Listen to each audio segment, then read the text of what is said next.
Hello friends, welcome to Audiobook Daily. Today we'll talk about Heads I Win Tails You Lose Patrick Donohoe. At 7:10 a.m., Arjun stood at the crowded bus stop, staring at his reflection in the scratched glass of a nearby shop. Same routine, same struggle, same question in his mind every morning. Is this all my life will ever be? A low-paying job, endless bills, no savings, and no control.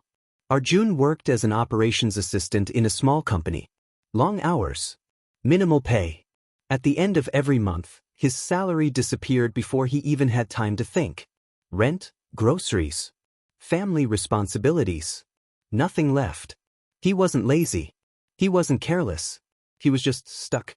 One night, while scrolling through his phone, he saw a simple line.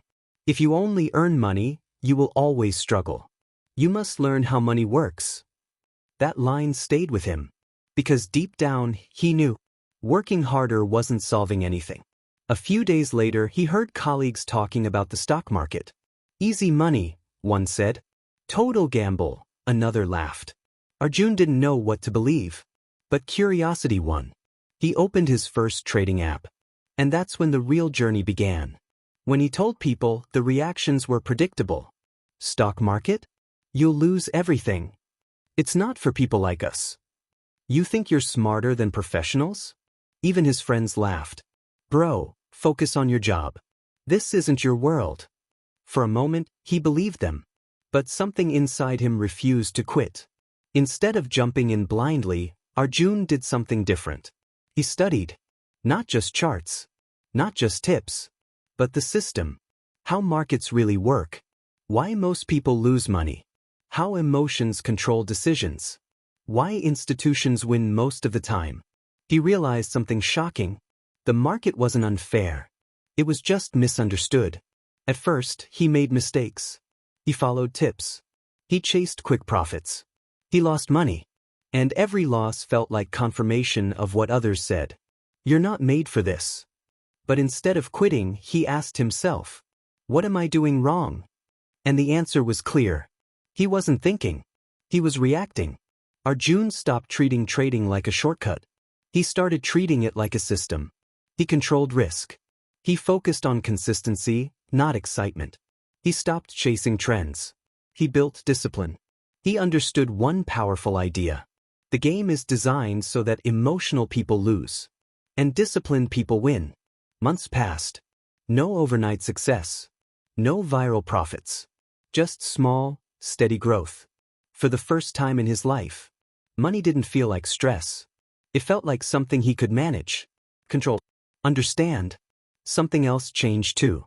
Arjun became calmer, more confident, less reactive. Because he wasn't just learning trading. He was learning himself. His fear, his greed, his impatience. And once he controlled those, everything outside started changing. One evening, while reviewing his trades, he realized something. He hadn't lost money in weeks.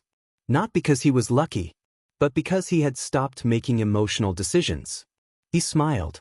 Not because of the profits, but because of the clarity. A year later, Arjun's life looked different. He still worked his job, but by choice, not desperation. He had savings. He had confidence. He had control. And most importantly, he had options. The stock market didn't make him rich overnight. It made him aware of how money works, how systems are designed, how emotions destroy decisions, how discipline creates freedom. He realized something powerful. Most people don't lose because the market is hard. They lose because they don't understand the game. In life, just like in the market, if you don't understand the system, you become part of someone else's profit. But when you learn, when you observe, when you stay disciplined, the game changes. Because it's no longer heads they win, tails you lose. It becomes you understand the game and play it on your terms. Patrick Donohoe would connect Arjun's journey in Heads I Win, Tails You Lose as a clear example of how most people unknowingly play a financial game designed against them. In the beginning, Arjun represents the average person who relies only on earned income, staying stuck in a cycle with little control over money. His early losses in the stock market reflect how individuals often act emotionally and follow the crowd, which benefits larger institutions. The author emphasizes that without understanding systems, people become predictable and easy to exploit. Arjun's turning point comes when he stops chasing quick profits and starts studying how money truly works. This aligns with the book's core idea of shifting from reactive behavior to strategic thinking. By focusing on discipline, risk management, and long-term consistency, he begins to take control. His success is not luck, but awareness and structure. The story shows that financial freedom comes from understanding the rules of the game. Ultimately, Donohoe would use this as an example of moving from being controlled by the system to creating your own advantage within it. Thank you for listening. If you like the audio, please like, share, and subscribe to the channel. See you in next audiobook daily.